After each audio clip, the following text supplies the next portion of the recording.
What's your status on the apparatus, Punch Show, and DK Cancel Kings? Today, guys, we're going to be talking about why the black family structure collapsed and the solution. Now, I want to be clear that this isn't just a black family. This is really the black family is kind of like the canary in the coal mine as far as anything in America. If America catches a cold, the black community catches the flu. So you can almost anticipate that in the future, coming down the pike, you'll see these as problems that are a holistic issue for Americans in general, if not the Western world. We see these same problems pop up. DK, you want to just jump right into it, man? Yeah, let's go. I'm ready. All right. First of all, can you tell me Delani Squires what here, are some of these guys. challenges Can you facing the guys hear black that? family today? Yeah, we're good. So let me start with a few statistics, a Turn it few up a little sobering bit. statistics. So today in America, about 70% of black children are born to unmarried parents, and about half live with a single parent, typically a single mom. So what we have is a family structure where to be a black child who was born to and raised by your married biological parents through your 18th birthday is now the exception, not the norm. This is the case as you go from state to state, city to city, and even where I am right here in Washington D.C., it's 77% of black children are born to unmarried parents.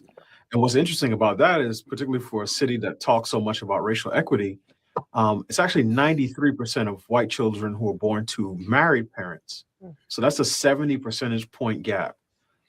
So you can see off the jump, the black community is at a disadvantage. And a lot of it is because the family situation. We have so many people in the black community that have given up on the family idea, that are okay with like a baby mama culture, okay with this player culture, with men just kind of doing whatever they want to do. And now we're starting to we sowed that, and now we're starting to reap that in the last 10, 15, 20, 30 years, where you just don't have a central family. And we're going to get back to the gentleman here, but DK, what are your thoughts on that, man? My thing is, what's the solution? You know what I mean? Like, how do we fix this? Because I mean, you're right.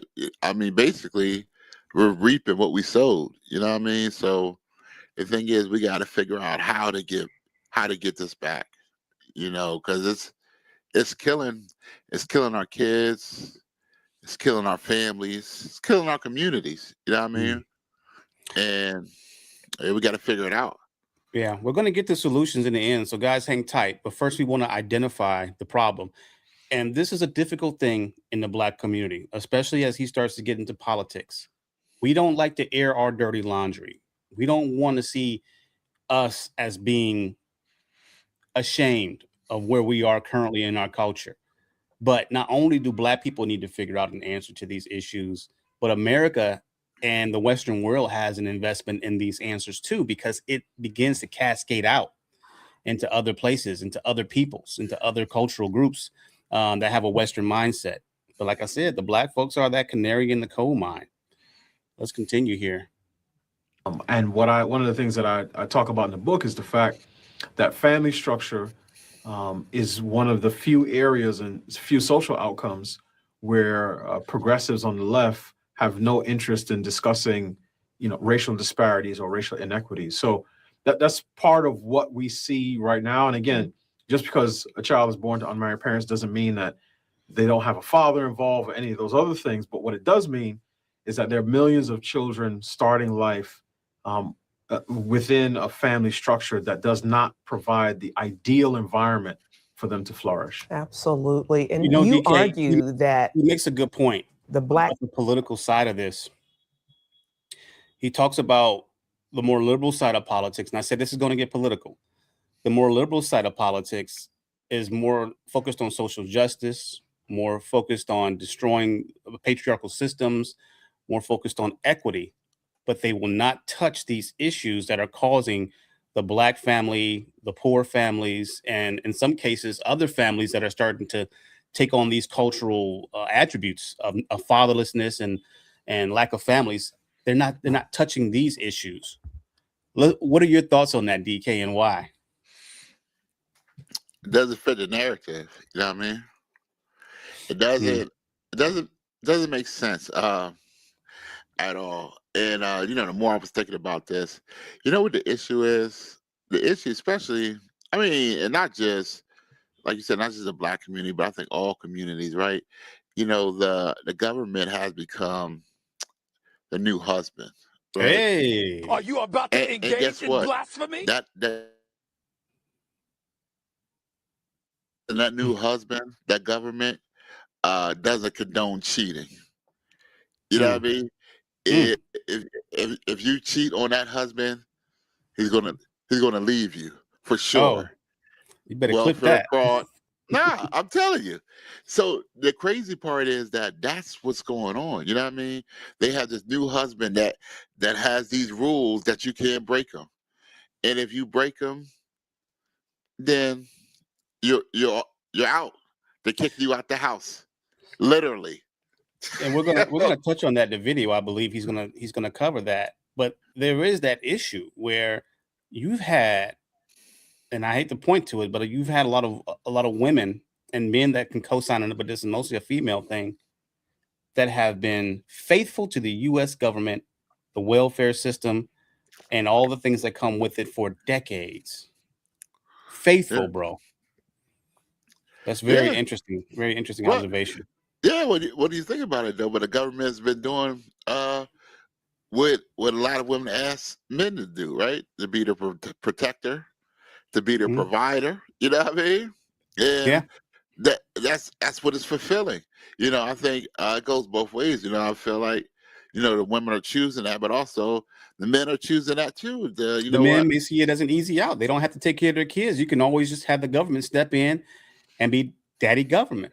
And daddy government don't like nobody cheating, like you said. Let's Mhm. press on. family instability is not simply an economic problem. Can you speak to that issue? Yeah. So one of the things that I looked at is some of the data from past decades, and what you saw in 1960, the Black poverty rate was about 55%. In that same year, about 80% of Black children were born to married parents, so born within wedlock. 80%. You fast forward, and what you see is almost a scissor effect, where as poverty has gone down, the non-marital birth rate has gone up. So Wow. now the Black poverty rate is about 18%. And as I said, close to 70% of Black children are born to unmarried parents. So one of the things that I say in the book, I pose a hypothetical question. I said, okay, who would be more likely to be married and have 5 children with his wife? The typical NBA player or NFL player today, or his great great grandfather who was a sharecropper in the Deep South in the 1940s. Let's take a look at that analogy because you would imagine the more impoverished somebody is, the less stable their families would be, the less progeny they would have as far as children and legacy, the less social structures they would have. But as Black Americans and Americans in general, we're finding are making more money, DK.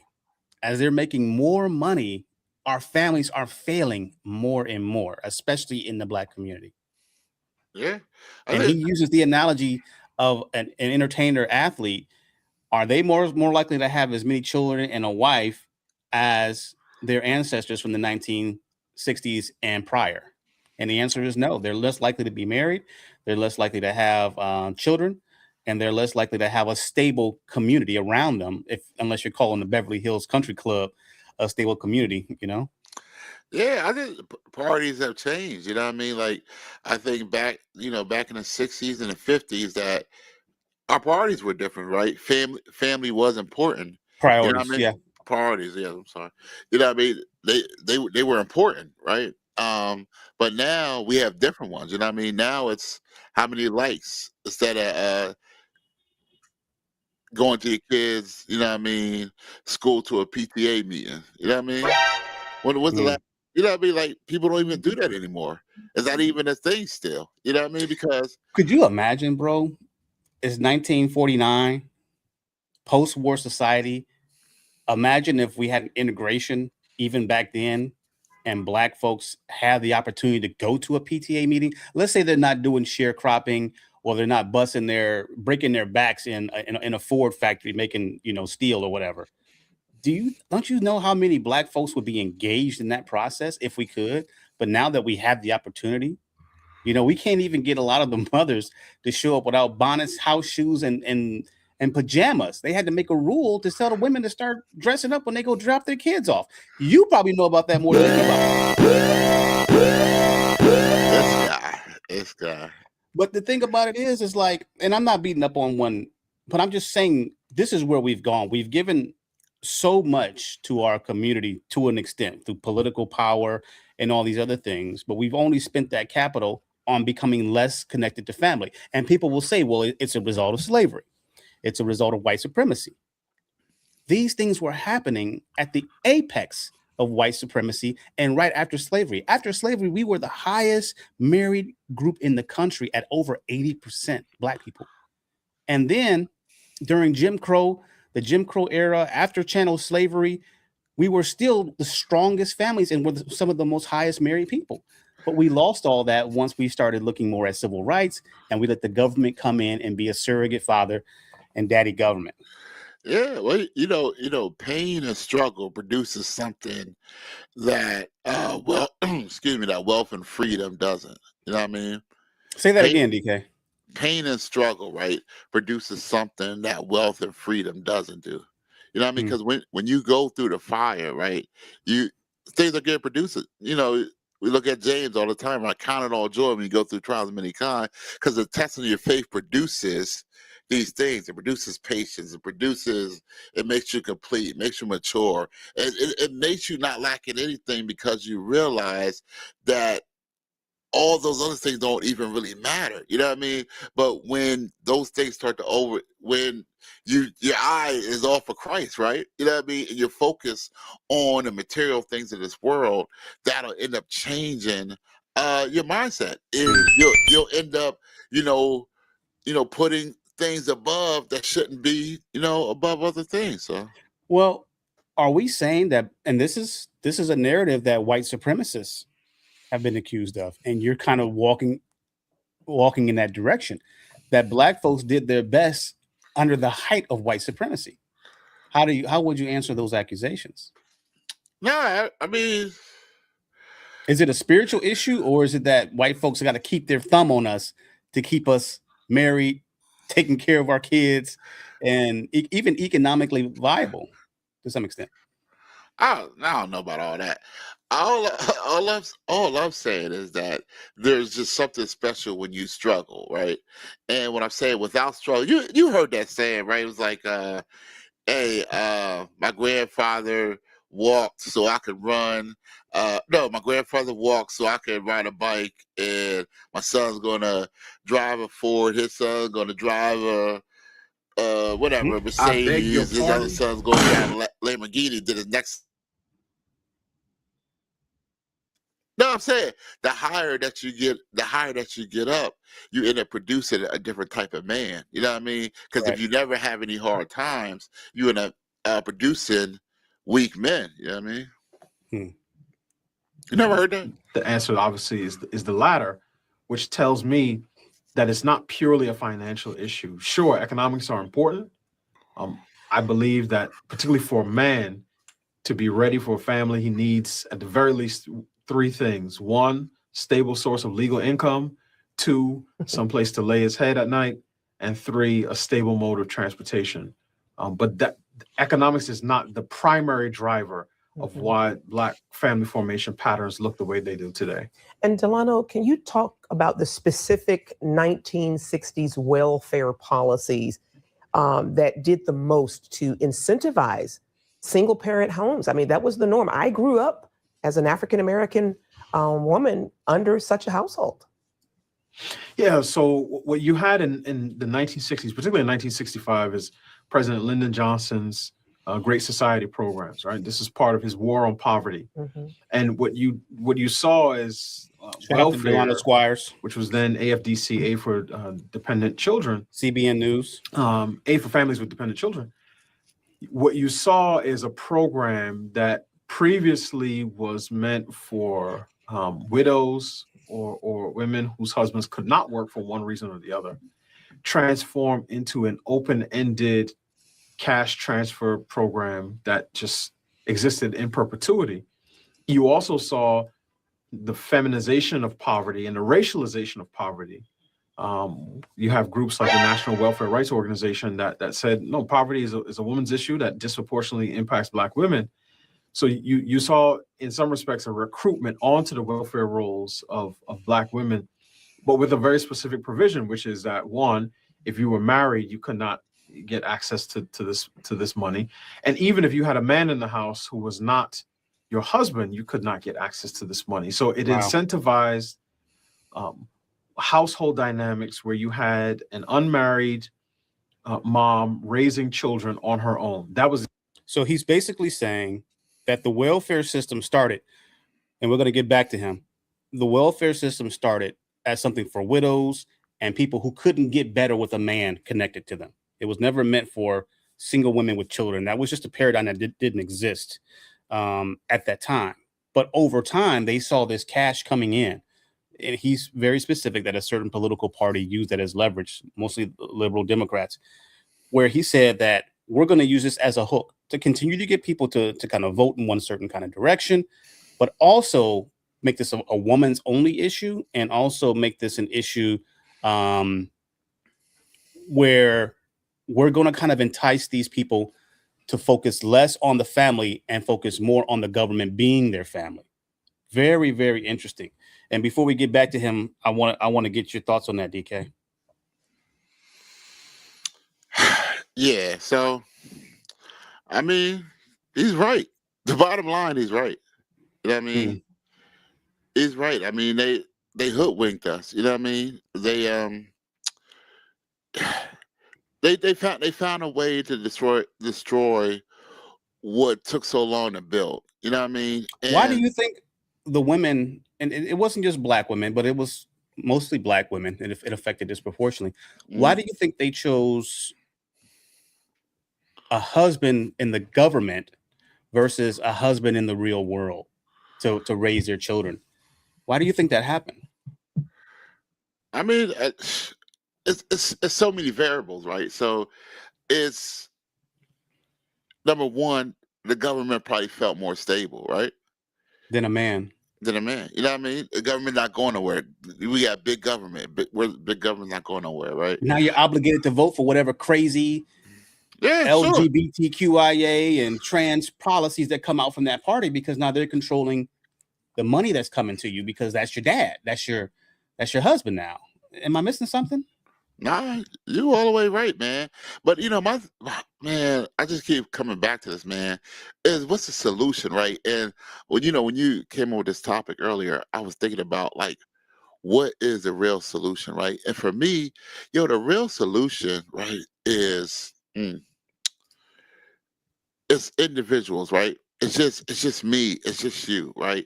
What can we do to change it, right? Because that's where it starts. It has to start with an individual, right? So for me, we're gonna get to the solution, but we're still diagnosing the problem here. We're still diagnosing the problem. I wait.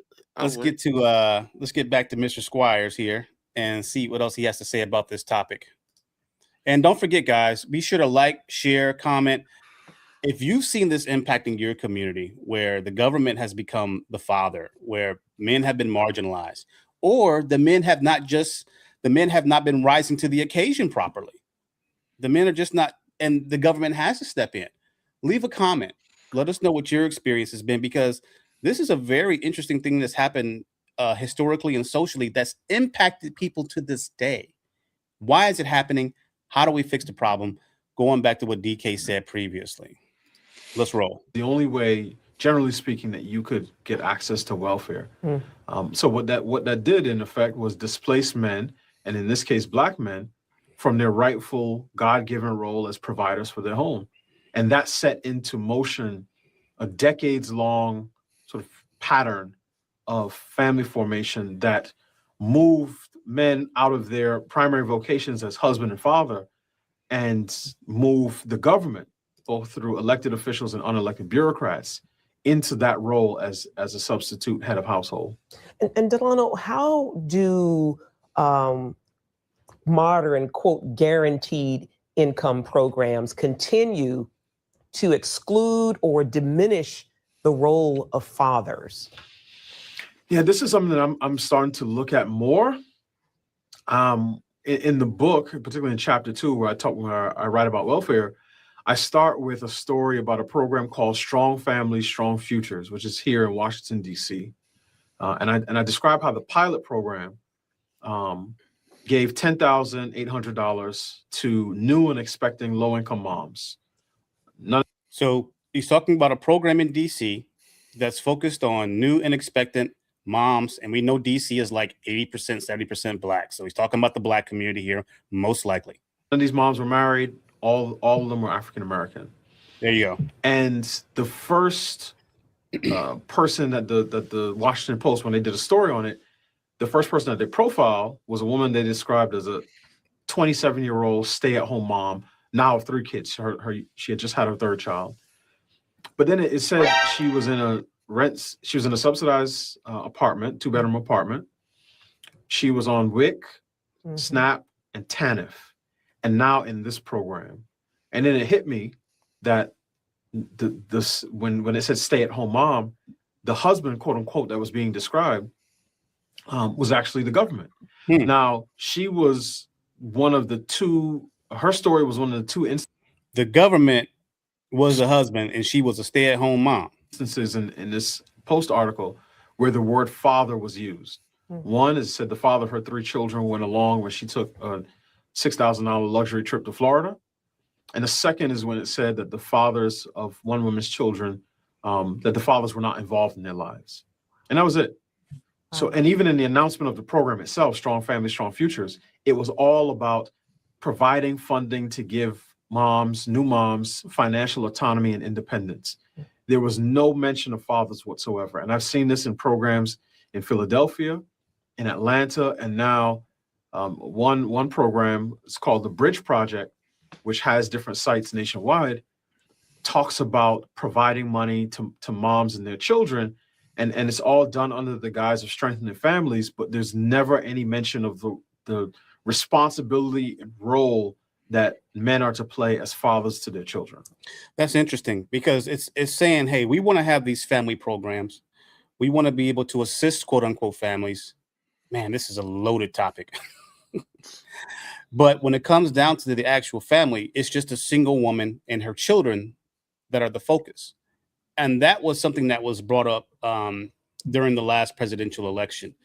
You had Ice Cube, who was the face, this stupid decision, in my opinion, but he was the face of this new America's deal with Black America. And Ice Cube was going around because they had, social scientists, they had professors in the Black community that were trying to push, hey, we need to find out which political candidate is going to support the Black community's initiative to get better with men in the front and leading and the whole community in general. They couldn't get anywhere. They gave it to Ice Cube. Ice Cube began to circulate this idea. He went on talk shows.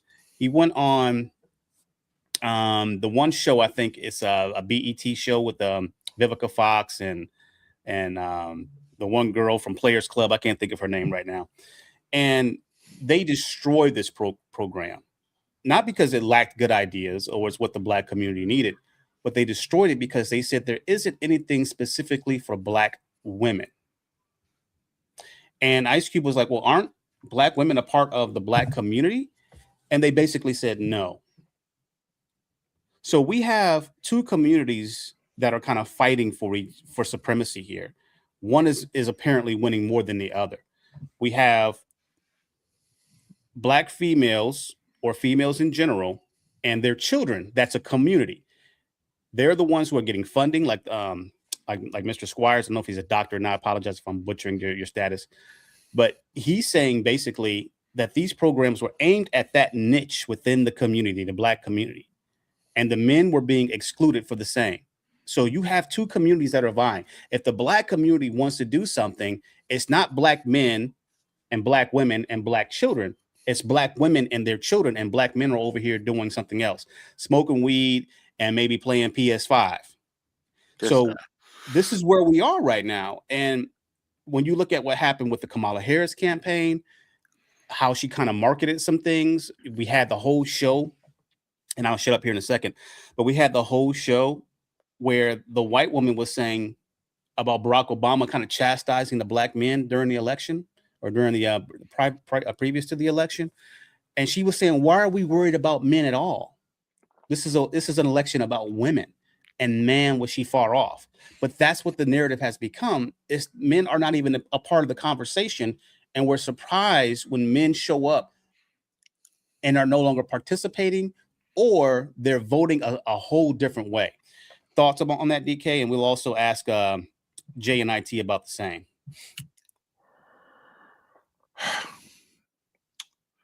Man, I don't know, man. I think the problem, oh man, the problem is so much bigger than all of this, right?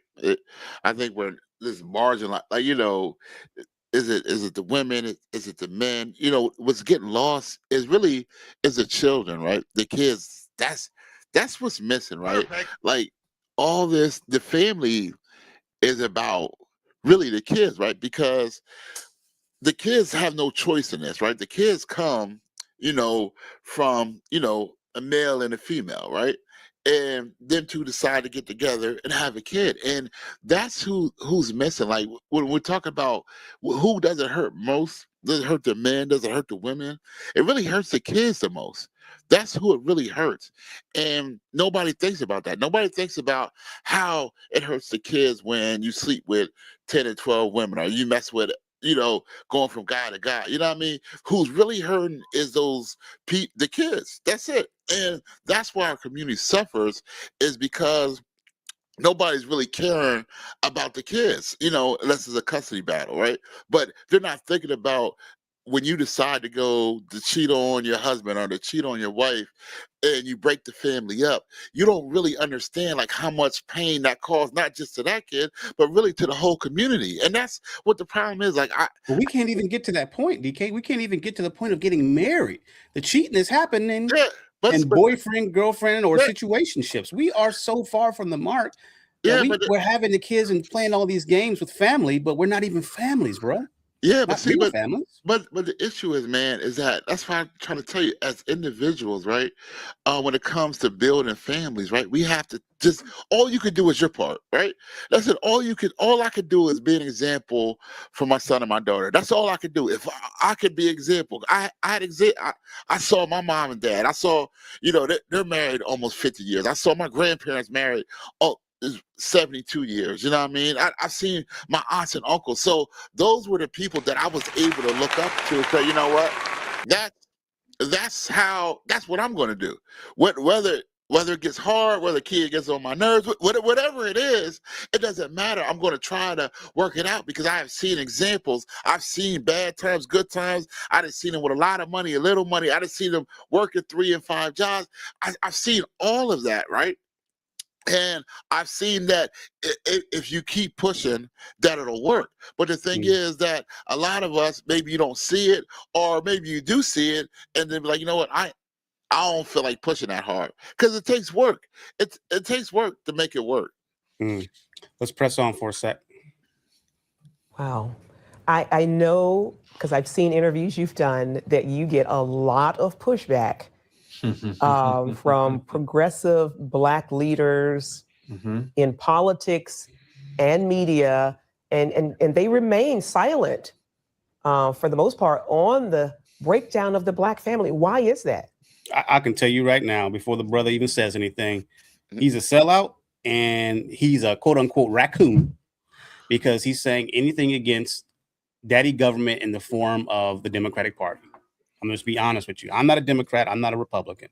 But I can tell you, someone who's right down the middle, who's apolitical, that as soon as you start bringing up these real problems and you stop blaming white people, you stop blaming the economy, and you start looking Black people in the eye and saying, hey, these are the issues. This is the science. This is the data.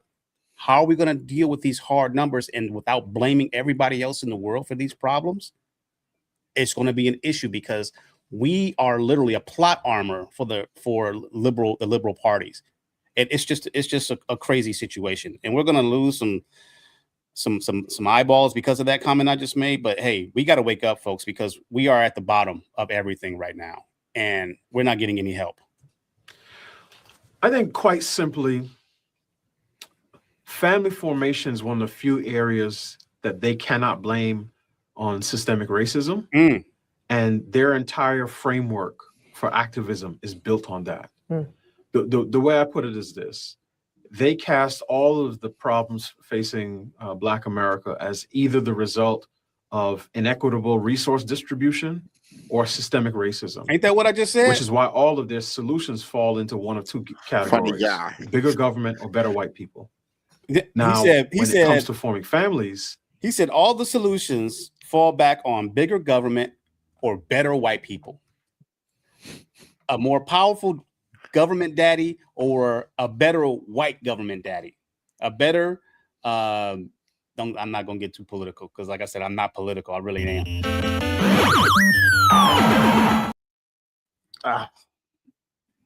Bigger government or better white people. And where is that getting the Black community? Where is that getting us? We're at the very bottom by voting for more better white people. Mo better. Yo, you're stupid, man. Let's jump back in it. they don't have that option. They can't blame it on lack of resources or systemic racism, because addressing this issue would require them taking some sense of accountability and responsibility for repairing the damage that's been done over the last 60 years of bad policy and anti-family values.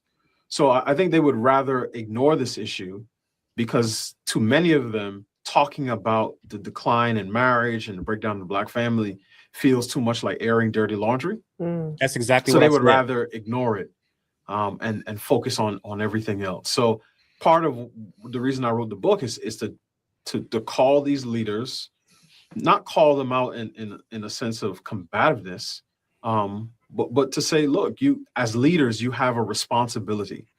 And when the NAACP is willing to invest resources to partner with Hollywood, quite frankly, B and C list actors to quote unquote take responsibility for racism, but they won't partner with Black actors or musicians or entertainers or people of public note to take responsibility for our families, that's when I have a problem. Yeah. So it's high time that they be called to account and be called to explain why family structure is the one area of racial disparity that they will not touch. DK, I'm gonna say this. We're gonna continue to lose as long as we keep pushing voices like this to the peripheral and saying, "Oh, this guy has researched this and he's come to a conclusion." And I'm not taking anything from the fact that he's with Heritage Foundation, that he's on a Christian television network. I'm not taking away from any of that.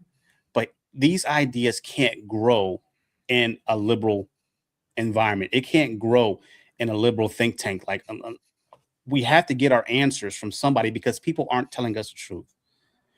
I have a dog in this fight. I'm connected to the Black community. When I look at these answers, and I've been researching this for the better part of 12 years, and I've come to very, very similar solutions. And I take it to my family, I take it to my friends, I take it to my network, I take it to my peers as far as work. And I say, hey, these are the issues we're dealing with. We got to build the community XYZ. Hold on now. Don't talk bad about big white government. I can't even present the problem or get to the solution because a lot of people in our community are so indoctrinated in thinking that solutions can only come from internal. An internal Black person that's voting a certain kind of way, that's acting a certain kind of way, and it's not working out for us. And those same people, big white government that he mentioned before, are the same people that are fleecing us and keeping us in this state because we have to buy the crack from them. We got to buy the beans from them, right? Like the what's the one? Anyway, you get what I'm saying. We'll let them roll for a little bit more, and then we'll get to solutions. Thank you. Wow. Can you talk about, when it comes to the collapse of marriage in the Black community, about the widespread ripple effects in the Christian community and beyond? Yeah, that's a good question. I didn't delve specifically into the stability of marriages, particularly among Black Christians. The answer is marriage. In case people were wondering, we need to be married and having healthy families. But just anecdotally, I know several people who describe themselves as born again believers, who have been married and now divorced.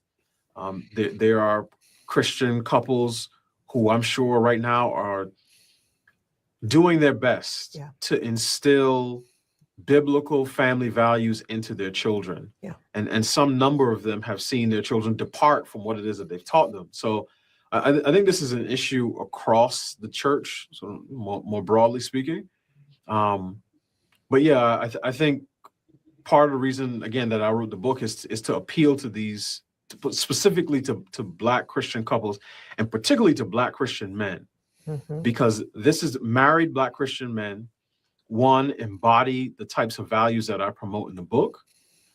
As Christians, should embrace a biblical definition and biblical sexual ethics around sex, sexuality, marriage, and family, etc. And we're gonna hear his solutions after we talk about ours. All right, DK, fire away. Yeah, but like I said, my number one solution is, like I said, is just be an example. You know what I mean? As a man or a woman, you know what I mean? Just take accountability for what you can do. You know what I mean? The Bible says train up a child the way they should go when they get older. You know what I mean? They'll be a lot better. You know what I mean? To paraphrase it. But what I'm saying is, but they're looking at you. They're looking at the way that you treat your wife.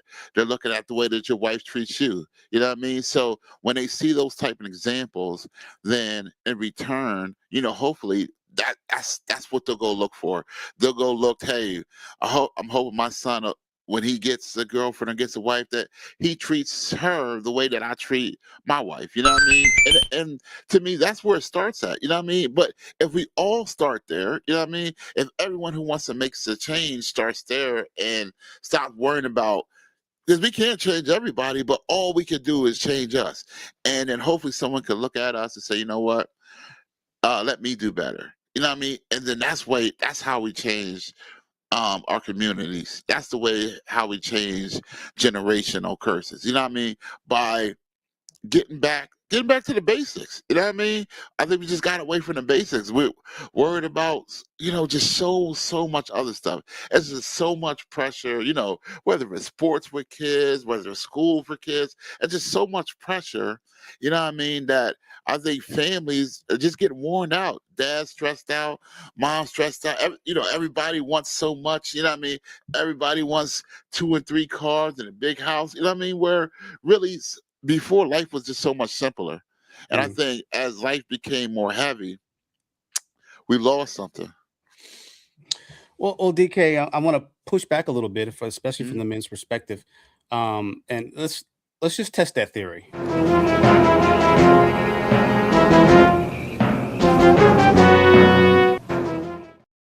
So we have a whole generation of young men and even older men that are saying a woman can leave me at any moment just because one eyelash is shorter than the other, can take my kids, can take my family, can take my wealth, half of my wealth, if not more, my home, whatever the case may be.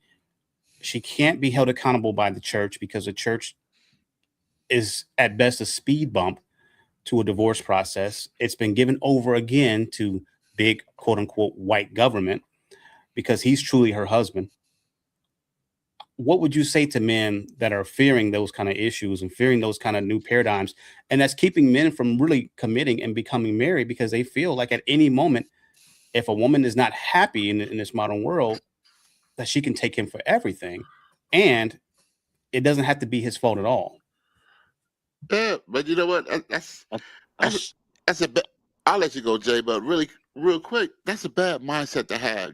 But that is what the majority of men are saying, and they're very concerned about that. How would you? What's your issue? But what I'm saying is that God didn't give us a spirit of fear. So that fear is what's causing all of this stuff. Hey, because this happened to so and so before, so now I ain't even gonna attempt it. Maybe if you do right, maybe it'll be right. Maybe it won't be. But the thing is, I think now, like you said, men are all the way scared now. They have a spirit of fear. Like, you know what? It's not even worth it for me to do it. I mean, I get what you're saying, but as Christian men, we can't be fearful. We can't think about tomorrow. Like, you know what? I'm not gonna talk to this person, even though I really like them and things are gonna work out. But I know how these women are, so I know that if I have a kid with them, this is gonna happen. This is gonna happen. Nah, man, you just gotta go do it. You can't be scared. That's my take. You know what I mean? That's all. We got Jay on the line here. Jay, what do you think? Did you have something you want to add? Yeah, I just think that men just gotta, I think fear does stop men from doing a lot of things. And I think, men taking the initiative. I think men are just sometimes they're missing out taking the initiative, man. And it's coming from, not having maybe a male figure in their life. I think that the family it starts with the kids, but at the same time, I believe it starts with the man. You gotta have leadership in the household. You gotta have direction. You gotta have a plan, and you gotta be able to overcome obstacles. If fear's gonna be something that's holding you back, then you are already defeated. You're gonna Right. have you're gonna have fear all throughout your life, and if you think I just think the main thing is just you got to stay focused, and you got to be able to push through, the hard times, and when you don't got a vision, or when things don't look like a plan, you Hmm. gotta dig down, and you gotta find a plan. You gotta remember to pray. A lot So of the one young men question for you don't stand guys. in their Bible. Yeah. One question for There you we go. guys, just real quick, without blaming or even mentioning men, Hmm. what should the women be doing? I thought so. My thing, women on the same thing. That you gotta change your mindset, right? You gotta be willing to be faithful, willing to work out the hard times, willing to. There's going to be bumps in the road. The person that you want might not have everything right now. You know what I mean? But it takes time. You know what I mean? You got to be willing to put in the time. You know what I mean? I think people, period, women, men, you know what I mean? They're not willing to put in the time. It takes time to get to where your goals is. You know, sometimes you have a vision, you have a plan, and you know how to get there, but it takes time. You know what I mean? I know how to get to Philly, but I know I it's going to take longer than a minute for me to get there. Even though I know the exact route I need to go, it's still going to take time. Yeah, There we amen. go. That's good. I like that. I like that take. I like that. So let's go back to the video here and find out what he discussed as far as solutions from his perspective, uh, and going from there with Delani Squires. And then from there, there are other institutions that I mentioned. I talk about HBCUs, Yes. historically black colleges and universities. I talk about elected officials and the limited role that the government can play in sowing seeds that create a culture of marriage, even in neighborhoods where one did not exist. And then I spent an entire chapter talking about the role of media and culture, but first painting Oh, the yeah. picture of how things went wrong, Oh, yeah. and then saying this is how things can be made better. You know, Wow. media and culture has done a bang up job in breaking us up. I remember the movie The Color Purple came out, and that is like the feminist, black feminist worst fear. It's a historical piece, so it seems like these things were kind of commonplace. And I remember my aunties, this is back in probably the 80s when this movie came out, right? And I remember, I'm old, guys. My aunties went to go watch this movie, and this was beyond their working memory. So they asked my grandmother who they took with them, and they were like, "Grandma, was this how it was?" Because she grew up in the rural South in Georgia, and she was like, "No, it wasn't like that at all." Hmm. The Color Purple, which is the litmus test on how bad black men can beat up black women, and you got to run to Africa, and all this other stuff. Once you get done getting raped and everything Stupid. else from this abusive. And she said, no, that never happened. Now maybe it was her little stretch of Georgia, it didn't happen. But more than anything, a lot of the stuff that happened out of the media and The Color Purple specifically was feminist fan fiction. The woman who wrote that book was a lesbian that happened to be dating a man at the time that she was writing this book, and Steven Spielberg made it into a novel. But the media also has the power of painting more healthy depictions of the Black family. The Cosby Show, maybe other TV shows that have been out there that don't show every man, Black or otherwise, being some bumbling fool or Homer Simpson. But how often do we get to see that nowadays, where men aren't just incompetent fools that have to be babied and cared for by their wives? What was wrong with Homer? You had an issue with Homer? I don't have a. I think Homer's a good clown, but Homer is the dope. He's an idiot. He's always the reason for his own problems, right? And then you got Marge, who's always stoic and steadfast. And you can copy and paste this from shows like The Family Guy. You can copy and paste this from Home Improvement. Any kind of sitcom that has come on, probably in the last 15 to 20 years, the man has to be an incompetent dope, and the women are better men than the men are, you know? Homer always went to work. He sure did. Donuts and all, right? At the nuclear factory. But Marge, the stay-at-home mom, she was the backbone of the family, and she was the one that made the sound decisions. But because of the patriarchy, her opinion didn't have as much of an impact, I suppose. I don't know. But we're getting deep into it. You ready to sunset this, DK? Yeah, we good. How you feel? Tell me. You good? I just want people who have stayed on to watch us this far to know that it's not about politics. It's not about liberal or conservative, Democrat or Republican. What it's about is diagnosing the problem, talking to the patient, finding a solution that works. We have gotten to a point where we're so sensitive as an audience, as Black people, where the doctor is telling us, hey, you got stage 4 cancer. And we need to go in, we need to cut it out. You need to start chemo. We got to get this regimen started. And we're looking at the doctor and we're literally saying, you got a problem with me being Black? We got to get out this mindset that solutions are only going to come from the Democratic Party, only from liberal ideas, or from, entertainers and athletes, or whatever the case may be. We have to take the truth for what it truly is, and we have to go from there, point blank, period. And if not, we're going to continue to lose families. We're going to continue to see men seeing these institutions of families and saying, I don't want to be a part of that. We're going to see women who say, I don't have faith in that, because there's no true structure of a man that's there, or they're afraid of the man's power. But what's going to end up happening over time, in my opinion, is if we don't correct this, men are going to opt out and not be invested in it. And we're going to have even lower marriages. Black folks coming out of the Civil War, coming out of slavery, were married at over 80%.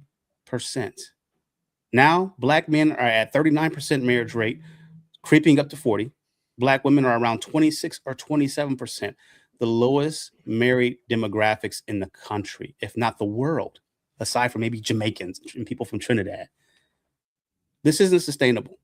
Other cultures don't take us serious because of this, because we don't have families. We can't project power. And when we do, it's Megan Thee Stallion, it's Cardi B, it's Jay-Z.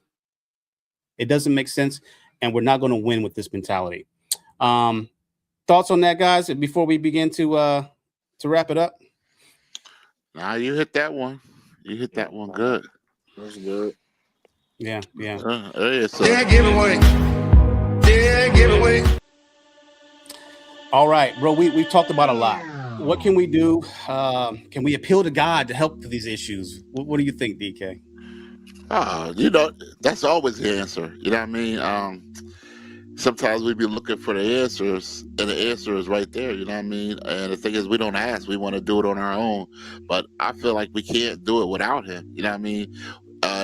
There's going to be no change without him. So the longer that we keep trying to do it ourselves and, trust in our own wisdom, lean on the Democrat or Republican Party, none of that matters. We need to trust in him and believe that, hey, you know what?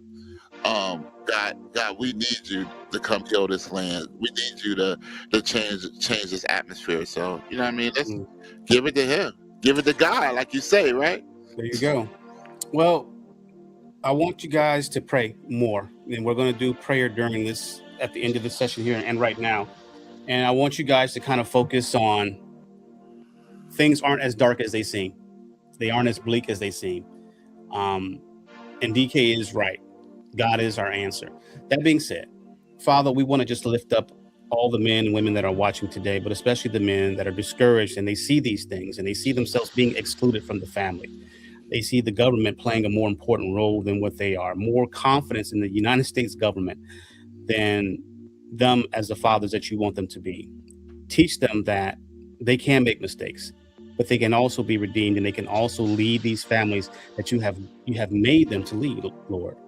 We also pray that you help the community, help the Black community, the overall community of the West in America, that they start to appreciate men and not marginalize them, make fun of them, denigrate them, and just see them as complaining about issues that are literally destroying our country and our cultures.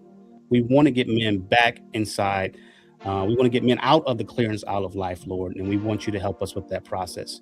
We pray these things in Jesus' name. Amen, amen, and amen. Thanks, guys, for hanging Amen. out. We'll catch you later. And until next time, you're watching.